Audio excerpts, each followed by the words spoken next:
Beatrice Calloway poured his tea the way she had poured it every morning for 9 years. 2 sugars, a splash of milk.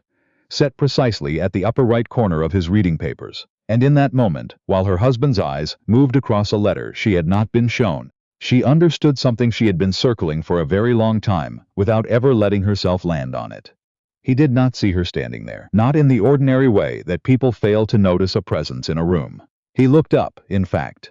He looked directly at her, the way a man checks the clock to confirm what he already believes the time to be, and then looked back down. His tea was where it should be.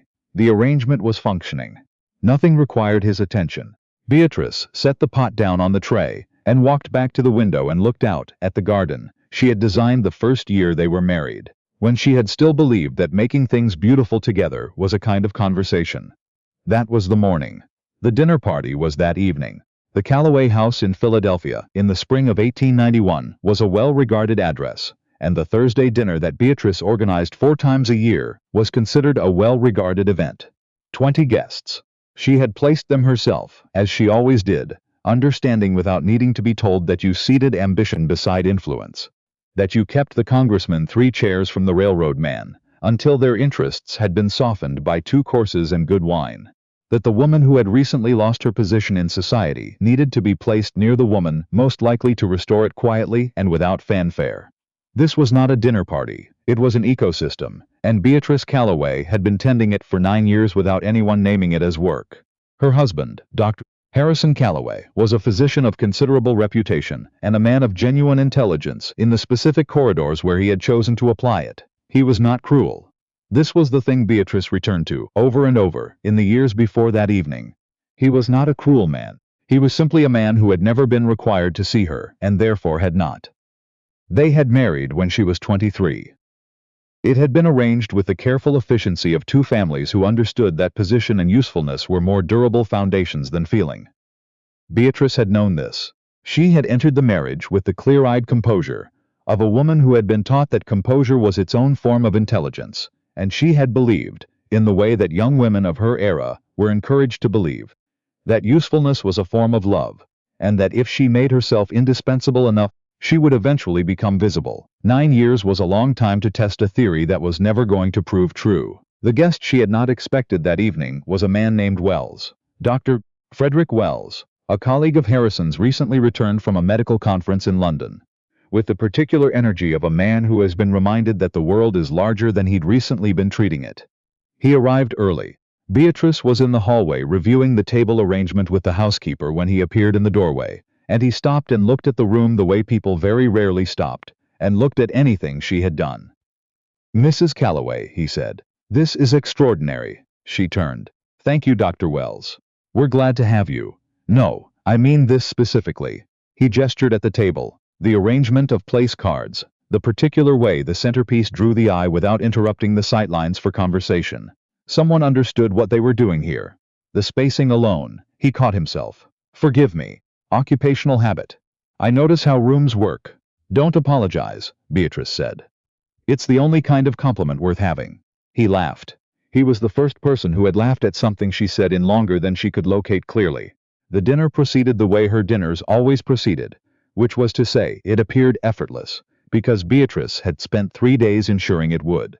She managed the conversation from the foot of the table, with the practiced ease of a woman who had made this look easy for so long that everyone in the room had stopped wondering how it happened. She deflected the congressman away from a remark that would have cost Harrison a professional alliance. He didn't know he was one wrong sentence from losing. She guided the railroad man's wife through a conversation she clearly found suffocating, and landed her gently beside a woman who turned out to share her interest in botanical illustration, and watched something loosen in both of them. She refilled conversations the way a good host refills glasses, before anyone had noticed they were empty. Halfway through the main course, Harrison turned to the table with the expansive warmth of a man who felt the evening was going well and said, "I cannot take full credit for the evening, of course. The arrangements were." He glanced toward the foot of the table, toward where Beatrice sat with her hands folded and her expression open and pleasant. "Margaret has always had a gift for this sort of thing." The table did not freeze. It barely rippled. Margaret was Harrison's first wife. She had died of influenza 6 years ago. Beatrice had never met her. She had spent 6 years living in rooms that Margaret had decorated, serving on committees Margaret had founded, inheriting the social position Margaret had built. And Harrison had just put Margaret's name on her face in front of 20 people, as though the distinction did not particularly require his attention. Congressman Hart recovered first, the way men trained for awkward moments recover. "Charming," he said, and raised his glass. Two women at the table exchanged a look that contained an entire conversation Beatrice was not part of and did not need to be. She understood every word of it. She smiled. It was a perfect smile, warm, untroubled, the smile of a woman who had heard a small misunderstanding and found it entirely beneath acknowledgement. She had been producing that smile for 9 years. It had never once failed her in public. "Dr. Calloway flatters me," she said, her voice carrying just far enough. "I am simply glad the evening has been pleasant." She picked up her wine glass. Harrison had already turned back to the congressman. He had not corrected himself. He had not noticed that he hadn't. Dr. Wells found her in the hall near the kitchen entrance 20 minutes later, while the men had moved to Harrison's study, and the women had gathered in the sitting room. Beatrice had excused herself in the way she always excused herself, with such practiced grace that no one quite registered the moment she was gone. She was standing with her back to the wall, both hands flat against the plaster, not crying. She was not a woman who cried at things like this anymore. She had moved past the phase where this kind of thing produced tears. What it produced now was something quieter and much more difficult to name. Wells stopped a few feet from her and said nothing for a moment. "That was not a slip of the tongue," he said finally. "It was," she said. He was tired. He was speaking quickly. "Mrs. Calloway, Dr. Wells," she said. "I am fine." He studied her face.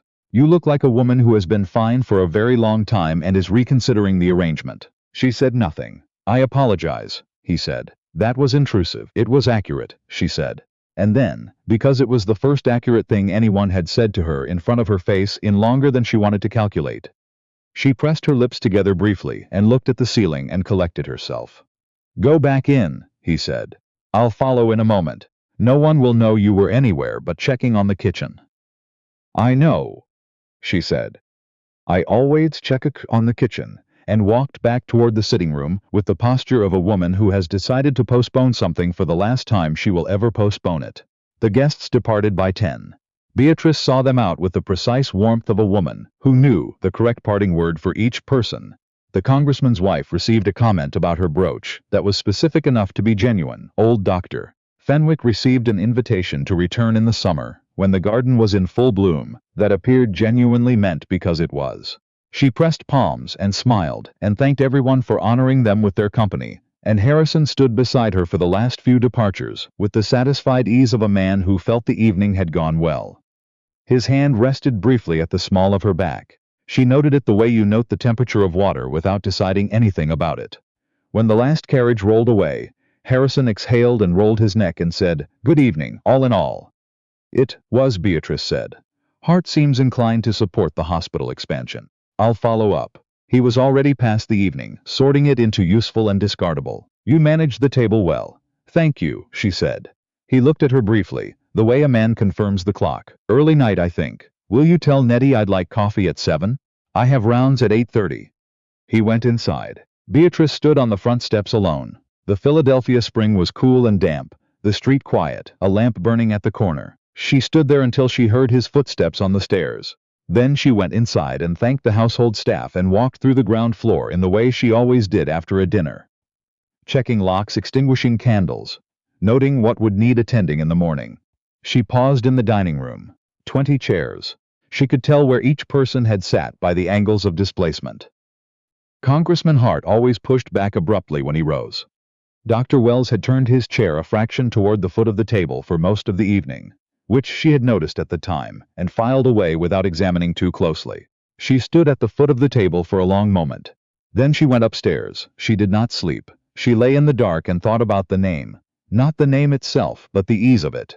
The absence of any friction when it left his mouth. The way it had come without hesitation, without a flicker of self-doubt, as though the woman at the foot of his table was, to whatever part of his mind managed these things, a function rather than a person. A name that had once been attached to the function. When the name had slipped, he hadn't noticed because the function remained. The table was set. The conversation had been managed. The evening was a success. She thought about the year they had married. She had been 23. He had been 38 and substantial in the way men of professional achievement and early widowhood are substantial.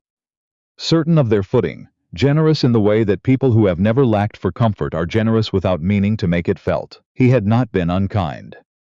He was not unkind now. That had always been the part she found hardest to hold. There was no cruelty to point to, no wound with clean edges. Only 9 years of being efficient and invisible, like a window that let in the light and was noticed only when it needed cleaning. She had told herself for years that this was simply the shape of the arrangement she had chosen. That men of Harrison's age and formation did not attend to their wives the way she had perhaps once imagined being attended to. That the trade she had made, position, security, a home, the faint respectability of being Dr. Calloway's wife, was a reasonable trade, and that wanting more was something she had outgrown along with other impractical things.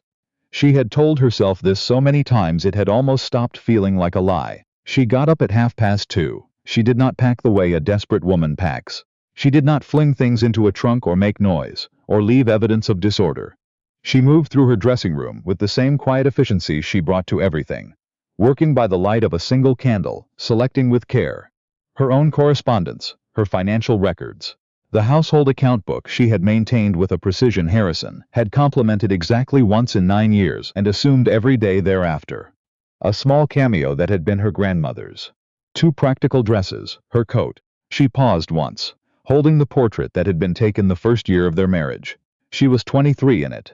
She was already holding her smile with careful precision even then. She had not noticed that at the time. She noticed it now. She set it face up on the dressing table and moved on. The letter she left was short. She had composed it in her mind many times over the years in the abstract. The way you compose things you believe will never be necessary. I have kept this house and this marriage with everything I had. I am not leaving in anger. I am leaving because I have been disappearing for 9 years in very small amounts, and I have only just noticed how little of me is left. The household accounts are in order. Everything you need is in the study desk, 3rd drawer. She did not sign it your wife. She signed it Beatrice. She placed it where Nettie would find it with the morning coffee. Then she carried her bag to the back door. She had no carriage arranged. She had not wanted to involve the stable. She knew the neighborhood. It was 6 blocks to the train station, and the first northbound departure was at 5:15. She had checked the schedule 3 weeks ago, on a morning when she was not yet certain she intended to use it. She stood at the back door with her hand on the latch. 9 years of her intelligence and her labor and her attention were pressed into every room of this house. The dinner parties that had built Harrison's reputation. The patient management of his professional relationships.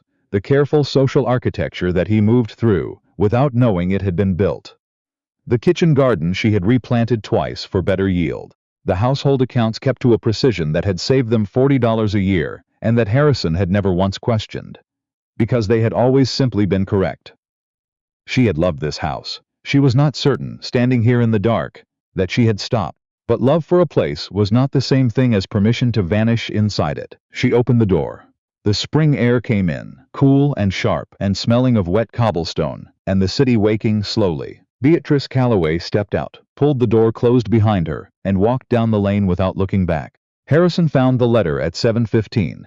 Nettie had set it beside his coffee, with the careful blankness of a woman who had worked in large households long enough to understand that some mornings required discretion before they required explanation.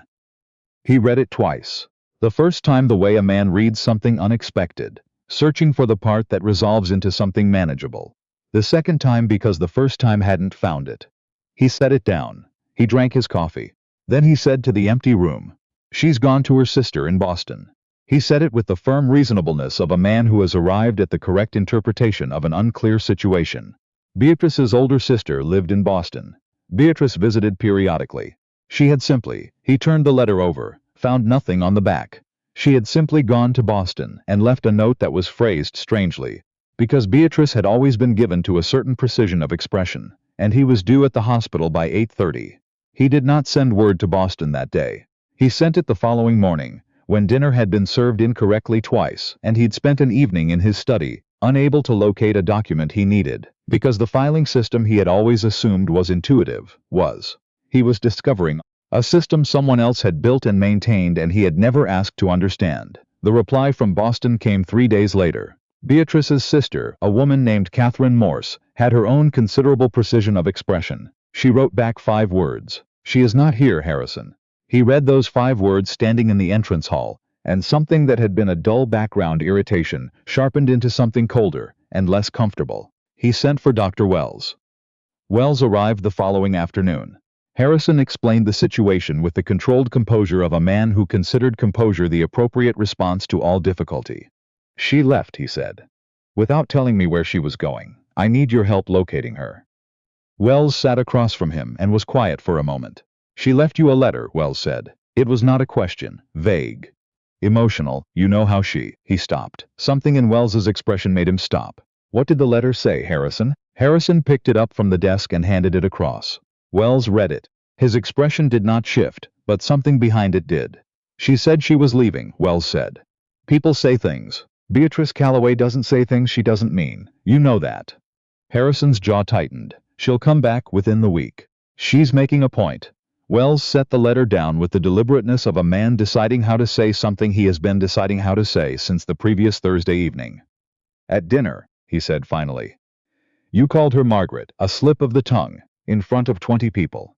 You didn't correct yourself. You turned back to the congressman and continued, and Beatrice sat at the foot of your table and smiled. And you did not see what that smile cost her.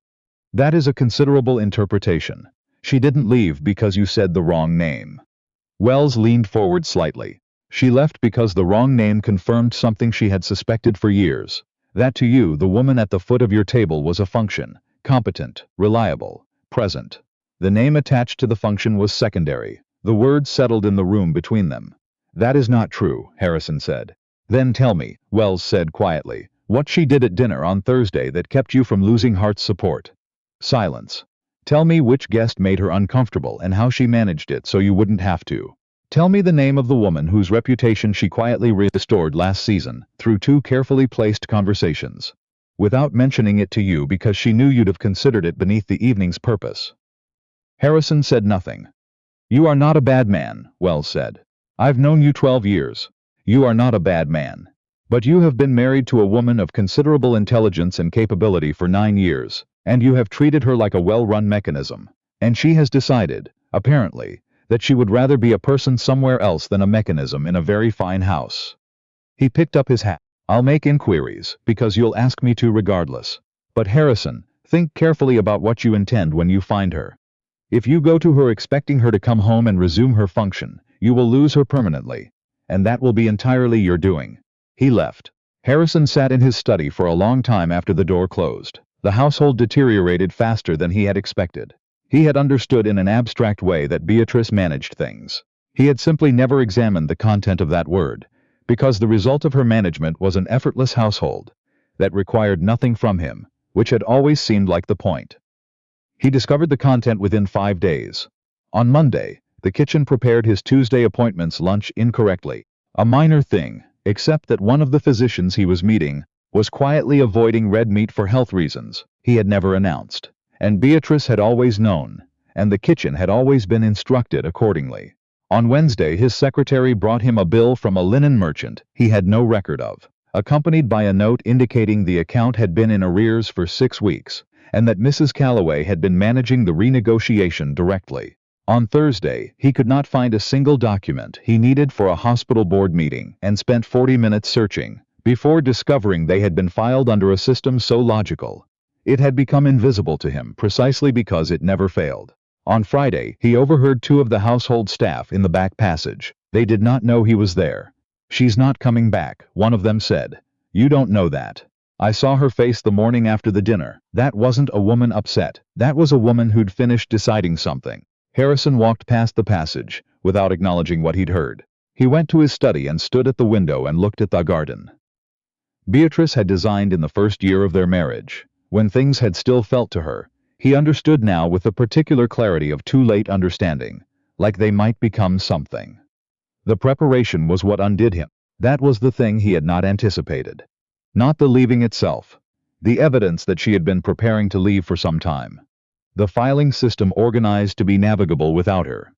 The household accounts annotated clearly enough that a stranger could have managed them. The staff given clear standing instructions. She had not packed in a panic. She had left things in order, the way she had left everything in order for 9 years. And he had not had the standing even to claim this was out of character. The whispers reached his professional circles within 3 weeks. Men at the hospital asked after Mrs. Calloway, with a particular quality of careful inquiry that Harrison had no experience navigating, because Beatrice had always navigated it for him. He deflected. She was visiting family. She was perfectly well. But the inquiries kept arriving, and they were arriving from people who should not yet have known there was anything to inquire about, which meant the story had spread further than the dinner table. A colleague named Donahue pulled him aside before a board meeting. "There's talk, Harrison. I thought you should hear it from a friend. Talk. About your wife. About your dinner. About the name." Donahue paused with the expression of a man delivering news to someone who hasn't yet understood the letter. "People aren't asking what she did. They're asking what you did. I didn't do anything." Donahue looked at him for a moment. "I understand that," he said carefully. "I think that may be the problem." He walked back to the table. Harrison stood where he was. He had spent 9 years building a professional reputation on competence and precision, and Beatrice had been the quiet architecture of the social life that held all of it together. He had not understood until this moment that his standing and her absence were not separate problems. They were the same problem. Wells came back on the 19th day with information he did not offer immediately. He sat down, accepted coffee, and said, "Before I tell you where she is, I need to know what you intend." "I intend to bring her home." "No." Wells set the cup down. "You don't bring Beatrice anywhere. You ask, and the answer may be no." He looked at Harrison steadily. "She's in New York. She found lodgings through her sister's network. Women who had navigated similar situations and knew who to contact. She's working formally. She is consulting for 3 different households, whose owners are women managing property disputes and estate decisions. Their late husband's solicitors are refusing to take seriously." Harrison said nothing. "She's good at it," Wells said, and there was something in his voice that was not quite admiration, and not quite grief, and occupied the space between them. "The kind of good that makes you understand she has been doing this work, or a version of it, for her entire adult life. Without the title. Without the compensation. Without anyone calling it work." Silence. "She refused to see me," Wells said, politely and completely. Her landlady delivered the message with the composure of someone who had been given clear instructions and intended to honor them. Harrison looked up. "She has a landlady. She has a life, Harrison. That is what I have been trying to tell you." The silence that followed was different from the silences before it. Not the silence of a man who had not heard. The silence of a man sitting with something that had weight he hadn't anticipated. "I called her Margaret," Harrison said. "Yes, in front of everyone. Yes, and I didn't." He stopped, pressed 2 fingers to the bridge of his nose. "I didn't know I'd done it." "I know," Wells said. "That's worse." Wells said nothing, because the answer was yes, and Harrison had arrived at it himself, and stating it aloud would add nothing of value. Harrison stood. He walked to the window that faced the front drive. The drive Beatrice had walked down 19 days ago, in the dark, alone, carrying 1 bag and 9 years of invisible diminishment. "What do I do?" he said. And for the first time the question was genuine, not rhetorical. Not the complaint of a man who expected someone to handle it for him. The actual question of a man who did not know the answer. Wells considered it for a long moment. "You begin," he said, "by understanding that this is not a problem to be solved. It is a wrong to be acknowledged. Those are not the same process and they do not use the same tools." He stood. "And then you wait.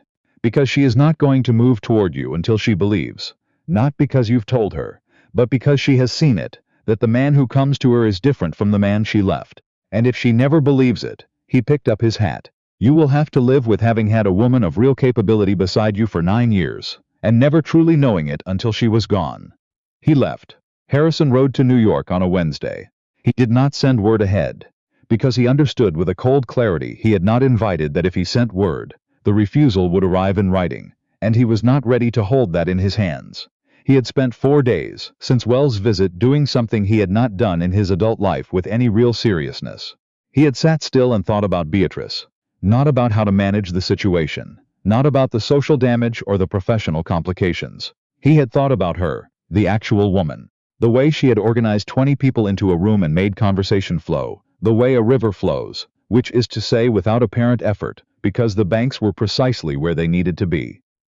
The way she had looked at him sometimes, briefly, with an expression he had never stopped to read. He understood now, with a clarity he had not invited, that the expression had been grief. She had been grieving quietly and without fanfare, for years. He had looked at that expression and moved past it to the next thing, and the next, and the one after that. He arrived at the address Wells had given him mid-morning. A modest stone on a quiet street, the kind that announced its occupant had made a deliberate choice rather than landed there by necessity. He knocked. A woman answered. Middle-aged, self-possessed, with the calm eyes of someone who had received specific instructions and intended to carry them out. "I am here to see Mrs. Calloway," Harrison said. "Your name, sir?" "Harrison Calloway." The woman looked at him steadily, not unkindly, with the particular composure of someone delivering a prepared message. "Mrs. Calloway is not receiving visitors from the Calloway house. I am her husband." "Yes, sir. I'm aware." She did not move. "Mrs. Calloway is not receiving visitors from the Calloway house." He stood in the doorway for a moment that lasted considerably longer than any moment in recent memory. "Will you tell her I'm here?" he said. "Please." "She knows you're here, sir." A pause. "She asked me to give you this." She held out a folded note.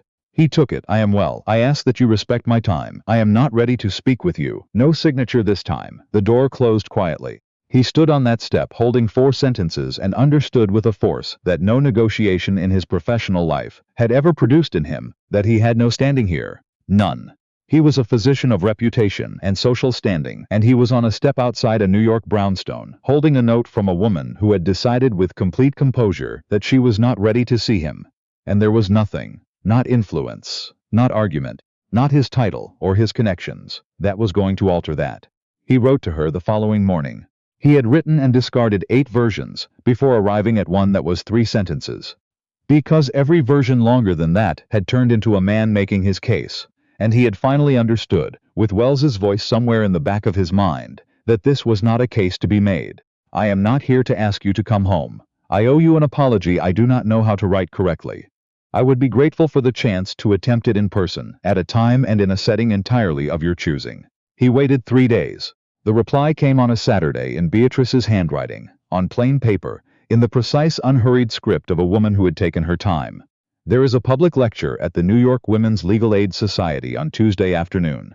Dr. Elspeth Garrett speaks on the property rights of married women in contested estate law. I will be attending. I will not be attending with you, but I will not prevent you from attending the same public event." He read it 4 times. It was not an invitation. It was not forgiveness. It was Beatrice doing what Beatrice had always done, drawing a precise line and leaving a door unlocked at the same time, and handing him exactly enough rope. He wrote back 2 words. Tuesday afternoon. He arrived early and took a seat near the back, which was not where Harrison Calloway normally placed himself at any gathering. He sat near the back, because he was not there as Dr. Harrison Calloway of Philadelphia. He was there as a man who had earned nothing beyond the right to be in the same room. The hall filled. Dr. Garrett began. Beatrice arrived 7 minutes into the lecture, with a woman Harrison didn't recognize. 60 or so, sharp-eyed, who deferred to Beatrice in small ways that suggested Beatrice was her guide through the room rather than her guest. They found seats toward the front. Beatrice removed her gloves, opened a small notebook, and did not look toward the back of the hall. Harrison watched her for the better part of an hour. He had been in the same house as this woman for 9 years, and he was watching her now the way you watch a person you are seeing for the first time. She asked a question during the lecture. Specific, sharply constructed, better formed than most of the questions that had preceded it. Dr. Garrett answered her with the particular respect of a woman encountering a mind she had not expected. The woman beside Beatrice touched her arm briefly, in the way you touch someone's arm when you are proud of them. Beatrice smiled, a small, private smile, not performed, not managed, the smile of a woman who didn't require the approval but was glad for the warmth. He had never seen that smile before. He understood why. Afterward, in the general movement of people collecting their things, Beatrice turned. She had known he was there. He understood that clearly. She had located him when she entered and returned her attention to the lecture. She did not come to him. She stood by her seat while the hall thinned, and when the space between them was clear enough he walked to her. They stood a few feet apart. "Beatrice," he said. "Harrison." Her voice was level, not cold, not warm, the measured neutrality of a woman who had decided to take this 1 minute at a time. "You look well," he said, and meant it in a way he hadn't anticipated, because she did look well, not in the maintained, effortful way of a woman keeping appearances, but in the way of a person who has found the right temperature of their own life and settled into it. "I am well." She said it without embellishment. Dr. Garrett's position on intestate inheritance could go considerably further, but it's a useful beginning. She said it the way she said everything, not performing knowledge, simply possessing it. He had been in the same house as this woman for 9 years, and he had heard it as background. I came because I owe you. He stopped, started again. I wrote that I owed you an apology. I still do. I find I keep starting from the wrong place. What is the wrong place? Explaining myself, justifying, starting with what I meant or didn't mean. He held her gaze. Every version begins with me. And that is the problem, isn't it? Every version of everything for 9 years began with me. The hall was nearly empty. The woman Beatrice had arrived with stood near the door, giving them distance with the tact of someone who had been told what to expect and was paying close attention.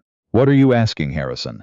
I am asking if you will allow me to call on you, not to persuade you of anything, not to argue. I have a list of things I want to say that are not arguments. I would like to say them to your face, because I think you deserve at least that, and then whatever you decide, I will accept. Beatrice was quiet for a moment. When she spoke, her voice was quiet and entirely precise. I do not believe your regret is the same thing as my safety. The sentence went into him like a key turning. He didn't respond immediately, because there was no response worth giving immediately. He stood with it.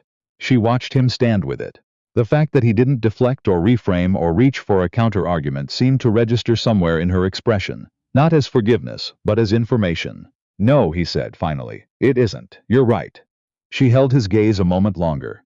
I walk in the public garden at Madison Square on Thursday mornings, she said. I am there from 9 until 10. I am not inviting you to join me. I am telling you where I am. She collected her notebook and her gloves. Good evening, Harrison. She walked to the door, said something brief and warm to the woman waiting there, and they left together. Harrison stood in the emptied hall for a considerable while. I do not believe your regret is the same thing as my safety. He turned it over in his mind, not as a wound but as the truth it was. The kind of truth that once you've heard it clearly, you cannot successfully argue yourself out of again. He was in the garden at 8:30 on Thursday. He told himself this was because he had always been given to lateness that irritated Beatrice, and for once in his life he intended to be somewhere ahead of time. He sat on a bench near the central path and felt, for the first time in his memory, genuinely and straightforwardly nervous. Harrison Calloway negotiated credit arrangements and hospital board politics, and stood before rooms of men with the power to diminish him, and did so with complete steadiness. He was nervous on a garden bench at 8:30 on a Thursday morning. Beatrice arrived at precisely 9. She saw him immediately and did not break her pace. She said something to the woman beside her.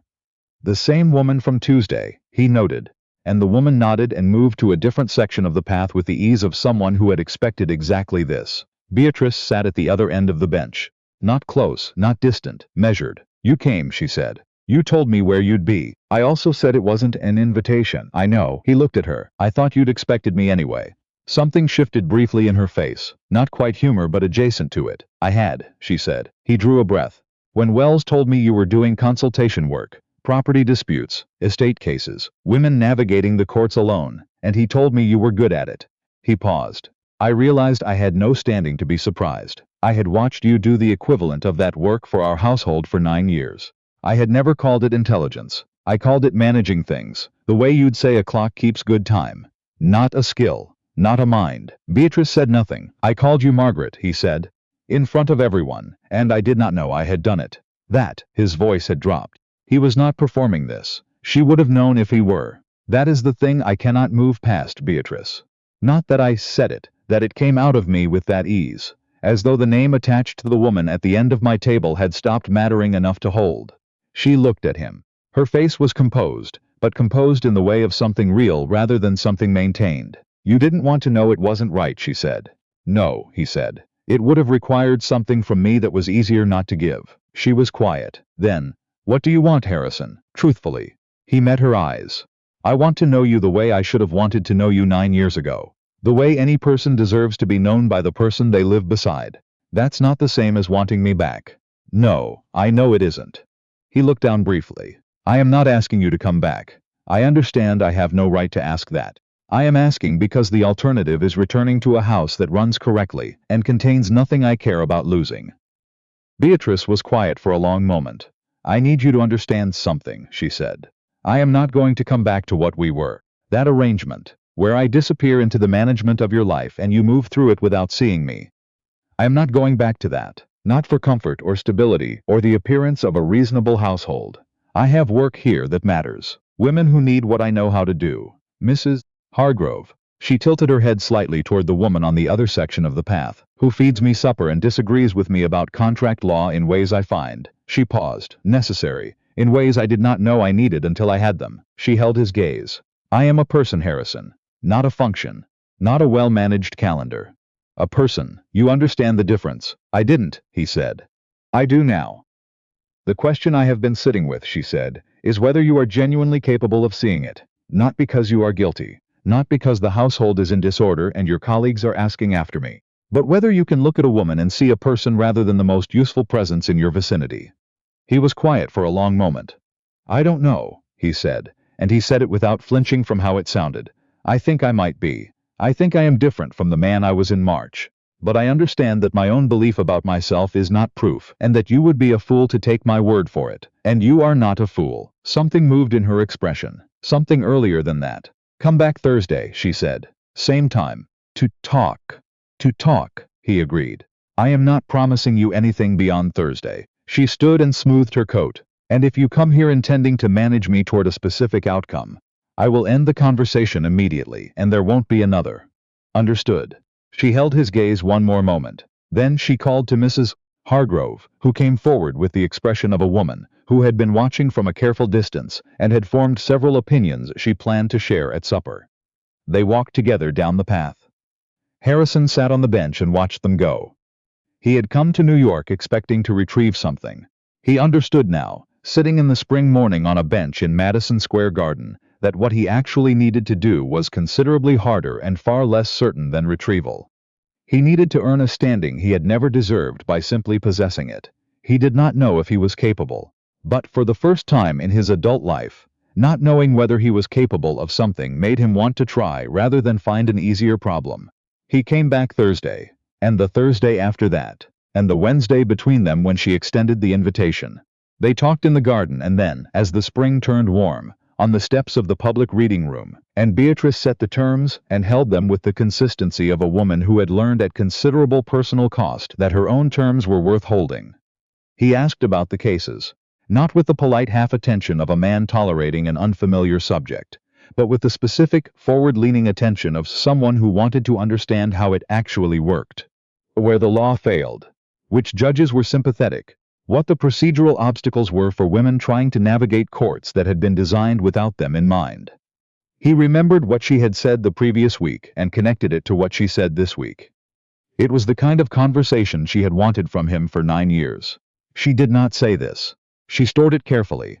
The way you store something valuable, you are not yet certain belongs to you.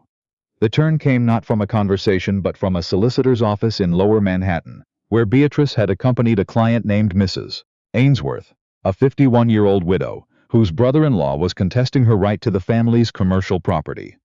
Beatrice had been preparing the case for 5 weeks. She had identified 2 precedents the solicitor had not found. The solicitor reviewed the petition. He acknowledged the precedents with a slight pause. He said he would proceed. Then he mentioned, as an aside, that Dr. Calloway of Philadelphia had recently made a contribution to the Women's Legal Aid Fund, a significant sum, directed specifically to estate dispute cases, with a written request that no public credit be given. Beatrice went very still. He asked that no announcement be made, the solicitor said. Most men who give that kind of money want their name on something. When did this happen? Beatrice asked. 4 weeks ago, I believe. I assumed you knew. I did not, she said. She kept her voice level. She finished the meeting, walked Mrs. Ainsworth home, said her goodbyes, and walked the 6 blocks back to her brownstone alone in the April afternoon, and stood in the front room without taking off her coat. 4 weeks ago. Before last Thursday's garden conversation. Before the letter he had sent about his father, in which he had written plainly and without seeking absolutions about the particular model of marriage he had absorbed growing up. A model in which a wife was a household, and a household was a mechanism. And mechanisms did not require acknowledgement any more than a well-made door did. He had written it not as excuse but as explanation he was still working through. She had read it twice and filed it in the box of correspondence she needed to think about. He had made the contribution 4 weeks ago without telling her, without using it as evidence in whatever case he was quietly building for himself, and she had found out through a solicitor who assumed she already knew. She stood in the front room for a long time. Mrs. Hargrove found her there an hour later. "You've had news," she said. "He gave money to the legal aid fund," Beatrice said, 4 weeks ago. Anonymously. Directed to estate cases. Mrs. Hargrove sat down across from her. "He didn't tell you?" "No." Silence. "Well," Mrs. Hargrove said. "That is something different." "Yes," Beatrice said. "It is." The feeling that moved through her was not simple. It was not the clean warmth of being won over. It was sharper than that. It was the grief underneath the warmth, the recognition that this man, this version of him, had been available all along. He had been in there somewhere for 9 years, and she had waited and managed and made herself small and waited some more, and he had never arrived until she had left. She sat with that. Not to use it against him, not to store it as a weapon. Simply because it was real, and hers, and she had spent too many years declining to feel things on the grounds that they were inconvenient. She did not bring it up the following Thursday. She had planned to, but when she sat down and looked at him, something stopped her. He was thinner than he had been in March. He had the look of a man who had not been sleeping well, and had stopped attempting to conceal it. He asked about Mrs. Ainsworth's case before she could say anything, because she had mentioned it the week before and he had remembered. She answered him. They talked for the full hour. She watched him listen. She watched him ask questions. And she felt the thing she had been feeling for several weeks now sharpen into something more specific. It was not forgiveness precisely. Forgiveness implied that the damage had a clear edge you could step across. This was more like she had stopped bracing for the impact that she had been expecting to arrive at any moment. She had stopped waiting for him to slip back into the man who had called her Margaret and turned away. She was not certain when that had happened. He had not told her about the fund contribution. He was not holding it. He had simply done it and said nothing, and she had found out through the ordinary channels of the work she was doing, and it had landed the way only unperformed things ever truly land. In the second week of May, Wells wrote her a letter of his own. He had no news to deliver. He had simply, he said, felt she deserved to know one thing, that the Harrison who had sat in his study in March and told him confidently that Beatrice was making a point, and would be home by Tuesday, was not the same man he'd spoken with the previous week. Something broke open in him, Wells wrote. I believe it is real. I cannot promise you it remains open. But I have known Harrison Calloway for 12 years, and I have never seen him sit still long enough to be genuinely uncertain. He is uncertain now, for whatever that is worth to you. She folded the letter and put it in the box. She sent Harrison a note that evening. Come to supper on Sunday, 6 o'clock. Bring nothing, just yourself. He arrived at 10 minutes to 6. Hargrove let him in with the expression of a woman who had made a considerable supper for this exact occasion, and intended for it to be known that she had done so under specific conditions, and would be paying close attention to how the evening went. The table was small. 3 settings. Beatrice, Harrison, Mrs. Hargrove, who was not serving at this table but seated at it, and whose presence Beatrice had made clear was non-negotiable. Harrison sat without comment on the arrangement, looked at what Mrs. Hargrove had prepared and said, Something smells extraordinary. Roast chicken, Mrs. Hargrove said. Don't say anything else until you've tasted it. Yes, ma'am, he said. Beatrice caught Mrs. Hargrove's eye across the table. Mrs. Hargrove raised one eyebrow by a fraction. Beatrice shook her head by a fraction. An entire conversation conducted in the space of 2 seconds. The supper was good. The conversation moved slowly at first. Mrs. Ainsworth's case, the solicitor's office, the recent ruling out of the Manhattan courts that had set a useful precedent, and then gradually, as the evening loosened, to something more ordinary. Harrison told a story about a patient that made Mrs. Hargrove laugh genuinely, and Beatrice added a detail he hadn't known, and he looked at her and said, How did you know that? I know everything, Harrison, she said. I always have, and the table laughed. Mrs. Hargrove excused herself afterward with the decisive tact of a woman who understood precisely when to leave a room. Harrison and Beatrice sat across the small table with the last of the coffee between them. I know about the fund, she said. He went still. Wells told you. The solicitor told me. He assumed I already knew. She held his gaze. You did it the right way. You did it the way I would have done it for you. Quietly, without wanting credit, simply making sure the work was seen by the right people. Her voice held steady. Do you understand how long I waited for someone to do that? Not even for me. Just for the work. Just for the thing I was actually doing to be acknowledged as something worth doing. He was quiet for a long moment. You're telling me, he said finally. That is enough. She looked at him across the small table. I am not coming back to the house in Philadelphia, she said. I will keep these rooms. I will keep my work. I will keep Mrs. Hargrove, who will require approximately 8 months before she decides you are acceptable. That seems entirely fair, he said. I am Beatrice Calloway on my own terms, she said.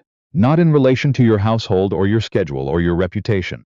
That does not change. I would not ask it to, he said. Not for anything. She held his gaze. Then she said slowly, I think we might try to build something. He did not move, did not lean forward, did not hurry toward whatever she might mean by it.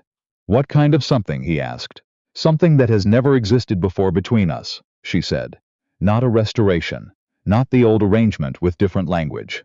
Something built from the beginning with different terms. She looked at him steadily. If you come into my life, you come into my life. You sit through lectures at the Legal Aid Society. You meet the women at my supper table and you treat their work as work. You understand that my opinion has weight and you act accordingly. Not in private where it costs you nothing, but in public, where people observe and remember. Yes, he said, without qualifications. And if I look across any table we share and see that expression, she did not describe it, but they both knew exactly which expression she meant. I will tell you directly, and I will expect you to hear it. I will hear it, he said. I will not disappear again, she said. Not for peace, not for the appearance of a well-ordered household. If something is wrong, I will say so. And you will need to be able to receive that. I am learning, he said. I intend to keep learning. She studied his face for a long moment. Come to the Legal Aid Society lecture on Tuesday evening, she said then. Dr. Garrett is speaking again, and I intend to challenge her on the inheritance limitation argument, and I would like you in the room. Something moved in his face. You want me in the room while you argue publicly with a respected doctor. I want you in the room, she said. Because I want to look up and see someone who is proud of me doing it, not tolerating it, not arranging his expression. Actually proud. She held his gaze. Can you do that? Yes, he said. Simply, without condition. Beatrice nodded. Tuesday, then, don't be late. The lecture hall on Tuesday was well attended. Dr. Garrett spoke clearly, as she generally did, and when she had finished, the floor opened for questions. Beatrice raised her hand from her seat in the third row. She stood and asked her question.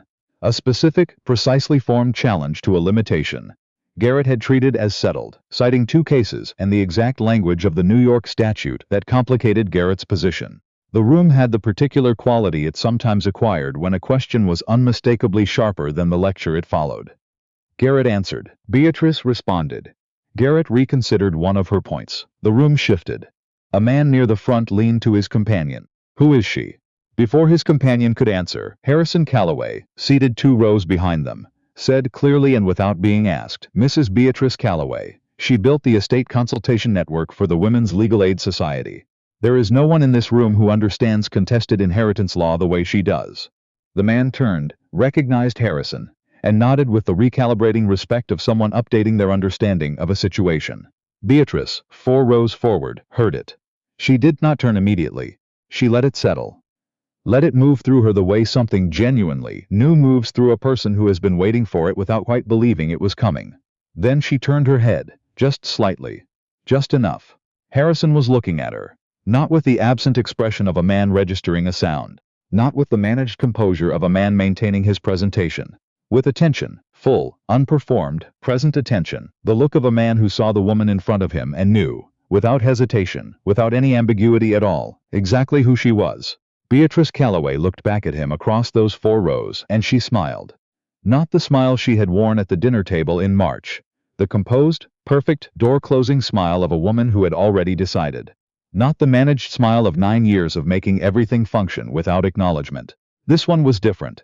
It was the smile of a woman who had walked out of a well-appointed house in the dark, with 1 bag and her own name, who had built something real in rooms that were hers, who had sat across a small supper table and offered terms on her own authority and watched the man she had once given everything to choose, with nothing to gain but the truth, to meet her on her ground.